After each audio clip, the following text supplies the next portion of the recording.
Hello, and welcome to Healthy California podcast. My name is Linda Brown, and I am the host of Healthy California, where my goal is to help educate you on your daily choices so we all can become healthy. I believe you, your family, your neighbor, and your community are all looking for better ways and simple ways to return to being healthy. Many of you have health issues or have family that's going through tough times that seemingly have no answers. It's frustrating. There are questions about health, environment, foods, exercise, and lifestyle, and it can be all overwhelming. And who do you believe? And where's the science behind it? This podcast will unravel the mystery behind being unhealthy and talk about little things that we can do in our lives to make a positive change in our health from all angles. So to be healthy, we need to have physical health, mental health, environmental health, financial and social health, and of course, spiritual health. Let's answer some of these questions to get healthy. What good is just listening to a podcast? I will give you resources as well, ways to take steps and make positive changes in your life to becoming healthy. This is a journey, not an assignment, so be kind to yourself. Okay, welcome back, California. This is Linda Brown, your physical therapist, functional nutritionist, coach, and educator here in California. Today, we are talking about medications and the nutrients that are depleted with these medications. So what that means is when you take a medication, a lot of times in return, our body is depleted by that medication, and we're depleted in certain vitamins and minerals. 60% of Americans are taking at least one prescription drug. And of those 60 Americans, many of them are taking more than one because we have side effects to these prescription medications. And so then we end up taking another medication to counteract that side effect. Sometimes those side effects are just from nutrient depletion. So we're going to go over that today. So these medications, they manage a chronic condition, but they often cause a secondary condition, a secondary health challenge. And that's what a side effect is. So sometimes side effects are just side effects, and sometimes it is because our body has been depleted of a certain nutrient. So we're going to go over that. Because I'd like for you to be more proactive than reactive. When we take medications, a lot of times it's because we're reacting to a symptom, like high blood pressure, for example. But when it comes to a secondary effect or a nutrient depletion that's going to cause another secondary effect, then we can be proactive about that now and not wait for something to come up. Other things we can do to mitigate side effects are just, take more proactive strategies like timing your medication. If you know that medication is going to make you tired, then maybe take that at night so it will help you have a better night rest instead of taking it during the day. Talk to your doctor about when the best time to take that medication that might cause drowsiness. Also, sometimes medications will do better if you're hydrated. So drink more water or have more fiber in your diet because that will slow things down. And then, of course, I'm always going to say this, movement is medicine, motion is lotion. And a lot of medications cause stiffness in your muscles, stiffness in your vessels, like blood vessels. And moving is also going to help stretch your muscles. It's going to keep your blood vessels more pliable because your heart's going to be pumping more blood through those vessels, which that's the intention of it. So movement is medicine. It's very important. You can't get by without movement, or not very well anyways. You need to move. If you're having a hard time walking across your house, then just walk across your house as your first form of exercise. You don't have to go out and run a marathon. You just have to do something to make your heart pump. Drug-induced nutrient depletion might be missed in normal labs. So you go and you get your labs done, and it doesn't ever say in there that you are depleted in some nutrients. But like, when was the last time you had labs that checked your vitamin K? And sometimes you have to have labs that check your vitamin D. So these labs don't always check everything. You may not know that you are depleted in some nutrients. And it's important to consult your doctor or your pharmacist or your functional nutritionist before you start stacking on supplements. And I always believe that you want to supplement nutrients with real food and not buying supplements at the store. Real food is always going to be better. And you should think of your refrigerator as your medicine cabinet. So let's go over these medications and what they're depleting in your body. And there's a lot of them. These are the top medications. Obviously, they're not all of them medications, but in no particular order. I'm going to go over some of the top medications. I have a long list. So statins. Statins are cholesterol medications typically, and statins will deplete you of CoQ10. We need CoQ10 to generate ATP. ATP is the energy currency of our body. So you don't have CoQ10, you're not going to have that much energy. CoQ10 is also an antioxidant that helps protect cell damage. So you need to protect your cell damage. CoQ10 is needed for heart health, and sometimes it can reduce migraines. If you're on a statin, you should talk to your doctor about whether you should be supplementing with CoQ10. My guess is yes. Later on, I will also go over foods that have these vitamins and minerals. So the next medication is metformin. Metformin is known to deplete vitamin B12 and folate. Well, vitamin B12 is an essential vitamin. Essential means that our body doesn't make it. We have to consume it, so we have to eat it. Vitamin B12 is important for red blood cell formation, important for your nervous system, for the myelin sheath, that it's like a fatty sheath that protects every single nerve cell. We also need it for DNA synthesis, energy production again, brain health, and mood. So if you are low in B12, imagine all the things that are going wrong in your body. Why are you low in energy? Maybe it's you're low in B12. And then the important one is brain health. You need vitamin B12 for brain health and mood. And then folate. Folate is also a B vitamin. It's B9, so folate is B9. And we need folate for DNA and repair. Also red cell production, red blood cell production and repair. We need folate for protein metabolism, along with B12 and vitamin C. It regulates homocysteine. Homocysteine is it's actually an amino acid marker that if you have high homocysteine levels, it can harden arteries and increase your risk of heart disease. So folate will decrease homocysteine, which means your arteries can be helped. It'll reduce the hardening of your arteries.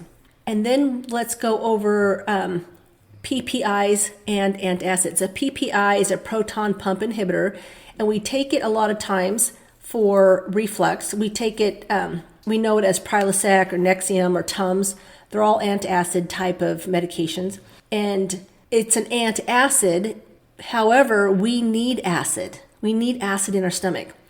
And so if we don't have acid in our stomach, we have a high risk of depleting ourselves of these minerals that are the acid is going to typically cleave a vitamin or a mineral off of a food item that we just consumed. And if we don't have acid to do that, then it's not happening. So the PPIs or antacids will deplete you of folic acid, which is a B9, magnesium, calcium, B12, iron, and zinc. That's a lot. B9 or folate, magnesium, calcium, B12, iron, and zinc.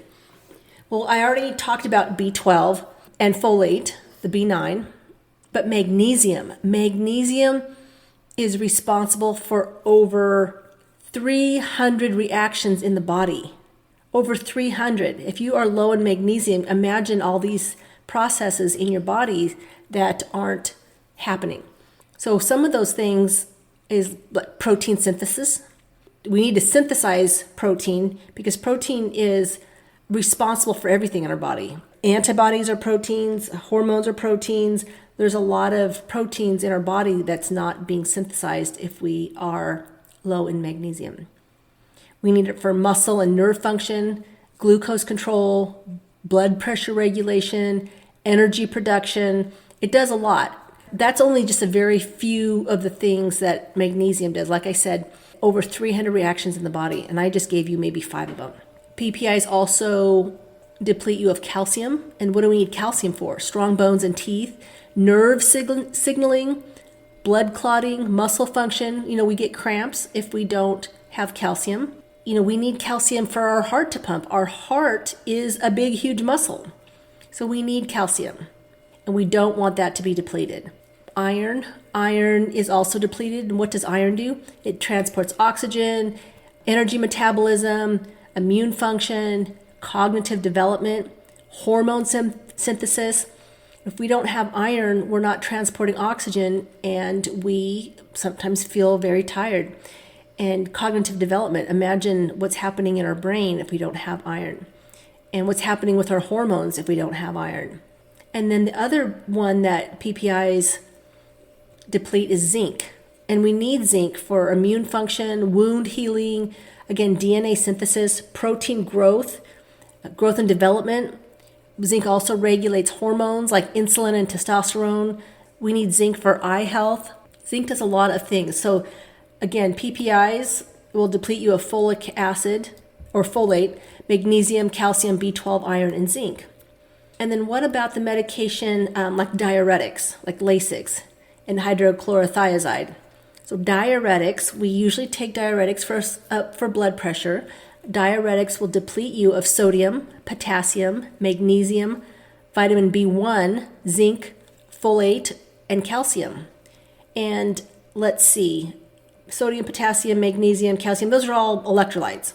So we need electrolytes. Diuretics will deplete you of electrolytes. So sodium regulates blood pressure, nerve impulses, muscle contractions, fluid regulation. It helps move nutrients through cell membranes. And potassium, also an electrolyte, maintains fluid balance inside a cell. It opposes sodium. It's also responsible for nerve signaling, muscle contractions, including the heart, helps lower blood pressure. It's important for bone health, kidney health. I think I've mentioned this multiple times in the past. Sodium and potassium, they both help nutrients move through cell membranes and are responsible for the movement of fluid. Sodium and potassium, in our cells, we have these sodium-potassium pumps. When we have a low sodium diet, it's typically because we're trying to rid our body of our fluids because of maybe a heart condition we have. But if you decrease your sodium too much, other things are going to be affected. I think many times, instead of decreasing sodium, we need to increase our potassium because there's an imbalance between the sodium and potassium when it comes to these sodium-potassium pumps. If you are depleting your sodium, I also think that you should increase your potassium first. So talk to your doctor about that. And you could start doing that now by the foods that have high potassium. We'll go over that. Let's see, diuretics, sodium, potassium, magnesium. We talked about magnesium already. Vitamin B1 is thiamine. Thiamine helps convert food into energy. We're always trying to get energy from our food. That's what our body does with our food. It's also responsible for nervous system health, heart function, cellular maintenance for the DNA and RNA, and oxidative stress. So oxidative stress is part of cellular health, and vitamin B1 is going to help with that. And then we talked about zinc already, and folate and calcium. So diuretics are going to deplete you of many things. So if you're on medications, please, it's very important that you look these up and you replenish the nutrients that you could be losing. So let's look at the next one, oral contraceptives, so like birth control pills. They deplete you of B6, B12, folate, magnesium, vitamin C, zinc, and thiamine, which is B1. That's a lot. Again, oral contraceptives are going to deplete you of a lot. So B6 we haven't talked about yet. B6 is responsible for over 100 reactions like energy metabolism. A lot of these have to do with energy metabolism, brain development, immune system health, red blood cell formation, immune support, blood sugar regulation, homocysteine regulation, I talked about that earlier, neurotransmitter synthesis like serotonin, dopamine, GABA. So we need those neurotransmitters. They're little chemical messengers in our nerves.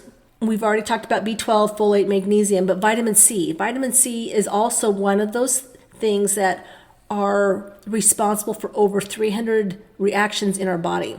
Vitamin C is a powerful antioxidant, so it's good for our immune system and protects our cells from damage.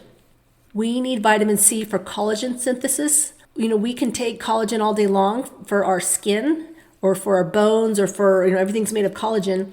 But if we don't have vitamin C to help synthesize that, then all that collagen is for nothing. And vitamin C is also needed for wound healing. It helps with iron absorption, so you can take it with iron. And also for skin health, so bone health and skin health, because both of those have collagen in them. So vitamin C is very important if you are on oral contraceptives. And then also, I'm going to go through that again, oral contraceptives, B6, B12, folate, magnesium, vitamin C, zinc, and thiamine. And then we have, if you're on corticosteroids like prednisone or cortisone, it's going to deplete you of calcium, vitamin C, vitamin D, magnesium, potassium, which are in all the electrolytes. So corticosteroids like prednisone and cortisone, it's important that you keep up with your nutrients because many people are on a low dose prednisone for life for whatever reason, you would know.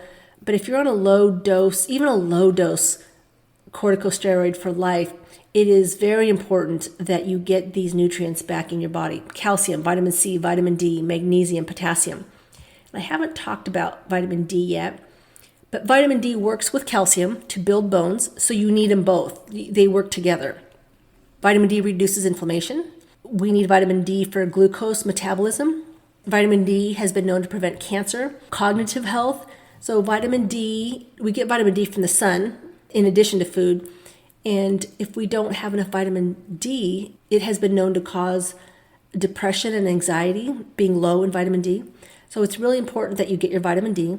It also helps with MS, multiple sclerosis, osteomalacia, and psoriasis. Osteomalacia is a bone joint health, and then psoriasis, which is skin. So we do need vitamin D. It's quite important, vitamin D is. There's so much research on it these days. So again, corticosteroids can deplete you of calcium, vitamin C, vitamin D, magnesium, potassium, and electrolytes. And we've already talked about the magnesium and potassium earlier. And then antibiotics. Antibiotics, again, it's a big one. All your penicillins, amoxicillins, tetracyclines, there's a lot of different antibiotics. They're going to deplete you of pretty much all your B vitamins, your potassium, vitamin K, calcium, iron, magnesium, zinc, and it's going to wipe out your gut flora, which is very, very important. I talked about all those except for vitamin K. Vitamin K is what we need for clotting. We need it for bone health. We need it for cardiovascular health. So antibiotics are going to deplete you of that. B vitamins, potassium, vitamin K, calcium, iron, magnesium, zinc. And then we have pain medications like Advil, Motrin, aspirin. That will deplete you of your folate, vitamin C, and iron. So make sure that if you are taking pain medication that you are having enough folate, vitamin C, and iron in your diet. Antipsychotic medications will deplete you of your B vitamins, inositol. Inositol manages blood sugar, helps hormone regulation, alleviates PCOS, which is polycystic ovarian syndrome. It will boost fertility. It supports mental health and mood. It helps with anxiety and depression and obsessive compulsive disorders. So inositol is being depleted if you're on an antipsychotic. If you're on an anti-anxiety medication, like a benzodiazepine, for example, calcium, melatonin can be depleted. And melatonin is a hormone that regulates circadian rhythm. It's also a strong antioxidant.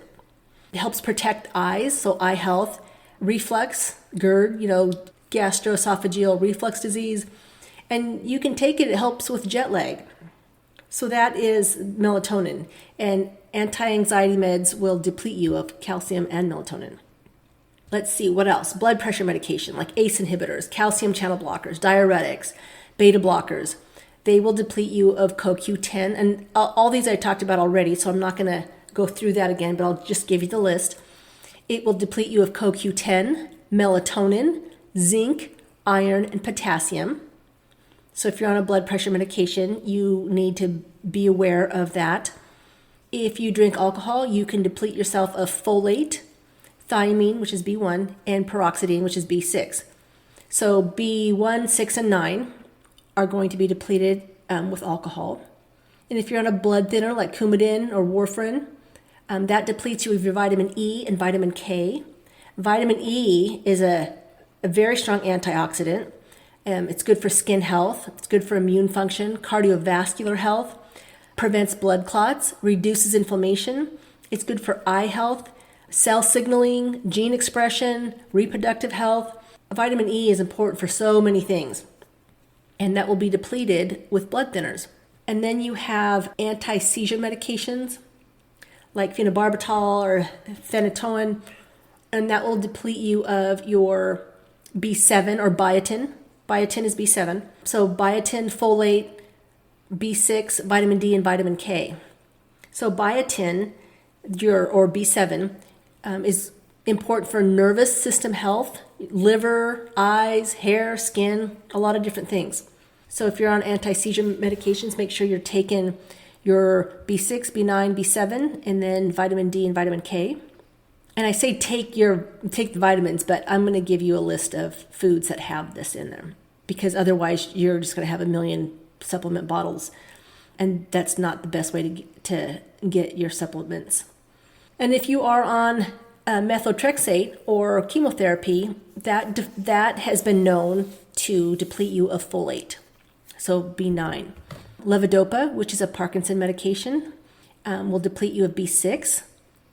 So there's so many, and this is not even all the medications, obviously, but these are some of the more common medications. So make sure that if you're on anything I mentioned, you can go back into my show notes and get the reference, click into the reference and get the list of medication. You can look up your own medication if I didn't mention any of them. What can we eat to counteract the depletion? Because I said you need to supplement, but I would rather you eat foods that have these vitamins and minerals and not just go out and buy a bunch of supplements. Because our body was meant to have these in the form of food. So I'm just going to kind of go down in the order that I had mentioned above. So starting with CoQ10. What can you eat to supplement your CoQ10? Well, CoQ10 comes from meats, organ meats, fatty fish, olive oil, broccoli, spinach, peanuts, sesame seeds. And CoQ10 is heat sensitive. So if you are cooking organ meats, you're probably going to cook the CoQ10 out of that, but you can get it in olive oil, broccoli. And if you look at these foods, all the foods that I'm going to mention, it's just a wide variety of foods. And you're going to start to see patterns in all this. You're going to see the same nuts and seeds and green leafy vegetables and meats and fatty fish, olive oils, avocados, they're pretty much in everything. You're going to see patterns. So CoQ10. Magnesium, you can get them in pumpkin seeds, chia seeds, almonds, cashews, spinach, black beans, edamame, dark chocolate, brown rice, oatmeal, avocados, bananas, soy. You can find magnesium everywhere if you eat a healthy diet. Calcium, where can you find calcium? Dairy, canned fish with bones, fortified milks, even plant milks, they'll fortify them with calcium. And orange juice is fortified with calcium many times. And then leafy greens has great source of calcium, especially if it is grown if the soil is not depleted. So calcium. Then iron. Where do you get iron? Again, in meat. So there's a heme and a non-heme iron. Heme iron is the most easily absorbed, and you get that in red meat, shellfish, and poultry. Non-heme iron is absorbed as well, but not as easily as the red meat. And you can get non-heme iron from lentils, beans, tofu, spinach, nuts, dark chocolate, yay for dark chocolate, fortified cereals, and you can pair your iron with vitamin C. Take them both. And then zinc. Where do you get zinc? Well, you get it from shellfish, red meat, poultry, and then fortified cereals again. You can get zinc from nuts, seeds, dairy, cashews, and chickpeas. Again, you're starting to probably see patterns here. So if you have a great diet with all these, then you're doing good. Sodium. We're so afraid of sodium. Where can you get sodium? Right now, we just all get our sodium from processed meats and preservatives. But you can do sodium in the form of sea salt or table salt. And sodium is so important in our body. We don't need to overdo it, but we don't need to be afraid of it either. See, what else? Potassium. There's more potassium in a potato than there is in a banana. Better forms of potassium are potatoes, especially with the skin on, dried apricots, raisins, lentils, avocados, spinach, again, bananas, beans, yogurt, salmon. So great sources of potassium. And this list usually starts off with where you can get most of it, and then it kind of lessens as I go down the list on most of these vitamins and minerals. All right, let's talk about our B vitamins. Where do we get our B vitamin? B1 or thiamine. Pork, whole grains, fortified cereals, seeds, especially sunflower seeds, legumes, and fish. And then we have our B6. Where do we get B6, also known as peroxidine? We can get B6 from animal products, chickpeas, potatoes, bananas, and fortified foods that have fortified with B6. B7, also known as biotin. Where can we get our B7? Beef liver, egg yolks, salmon, nuts, seeds, sweet potatoes, broccoli, all have good biotin in them. And then folate you can get, which is a B9, you can get it from dark green leafy vegetables, again, legumes. Legumes have just pretty much every vitamin in it. They're so good for you. Citrus fruits, avocados. Again, avocados are very good for you. They have just about everything in them. And beef liver. And then you have B12. B12 is mainly animal-based products like fish, red meat, poultry, eggs, dairy, cheese, yogurt.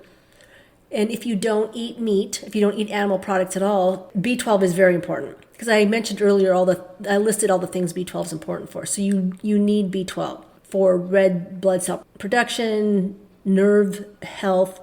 And if you don't eat animal products, then I would highly recommend a B12 supplement. But you can also get it from fortified nutritional yeast. Sometimes nutritional yeast will fortify it with B12 and breakfast cereals. If nutritional yeast is fortified with B12 and breakfast cereals, there's not going to be enough B12 for what you need. So I would still recommend supplementing a B12 if you don't eat animal products. Let's see, what else? I have a few more. Vitamin C. Where can we get vitamin C? Well, we always think about citrus fruits, but there's more vitamin C in a red pepper or green pepper, like bell peppers, have a better source of vitamin C. Kiwi, strawberries, broccoli, Brussels sprouts, guava, all great forms of vitamin C. Vitamin D, where's the best place to get vitamin D? From the sun. Yes, the sun. Go spend some time out in the sun, especially early in the morning when it's not directly on you. If you have trouble with being in the sun too much, it would be better to spend time in the sun, just short bouts in the morning and in the evening, but not during the day, not during the heat of the day. And then you can also get vitamin D from fatty fish, fish liver oil, egg yolks, beef liver, fortified milks, fortified orange juice, and cereals is all a really good form of vitamin D.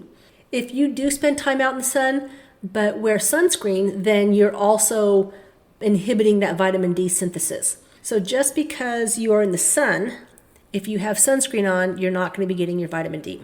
And also, if you have darker pigmented skin, then your vitamin D isn't going to be converted as much.